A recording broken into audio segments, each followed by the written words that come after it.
Hola, me llamo Nicolai Kwong. Estoy en Caracas, Venezuela. Estoy quedando en Pestana, Caracas.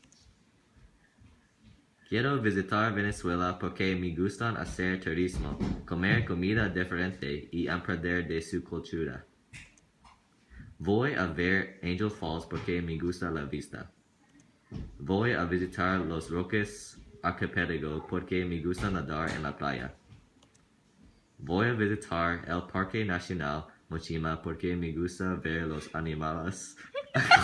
Voy a visitar el teleférico de Mérida porque quiero viajar teleférico más largo y alto del mundo. Voy a visitar Malta Grill porque me gusta comer bistec. Quiero nadar con los pescados en la isla de Plata. Quiero explorar en las zonas Amazon. Quiero bailar al son de joropo. Quiero aprender a esquiar en los Andes. Quiero escalar el monte Roraima. En mi maleta tengo un cepillo de dientes azul. Necesito mi cepillo de dientes para limpiar mis dientes. Usa en la mañana y antes duermo. Debo no llevar mis uvas falsas. Usamos las uvas falsas para decoración. Debo llevar algunas ropas ligeras porque Venezuela está caliente.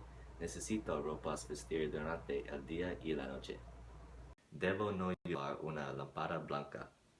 Uso para iluminar el cuarto. La usamos cuando está oscuro. También debo llevar mis anteojos rojos. Necesito ellos para ver mejor. Uso todos los días. Debo no llevar el piano café. No puedo traer el piano conmigo a Venezuela porque es grande. Otra cosa en maleta es mi cargador de móvil blanco. Necesito el cargador de móvil para cargar mi móvil. Uso durante la noche. Debo no llevar mi chaqueta de nieve negro porque Venezuela está caliente. Uso la chaqueta de nieve en el invierno. Mi vuelo es temprano en la mañana. Buenas noches.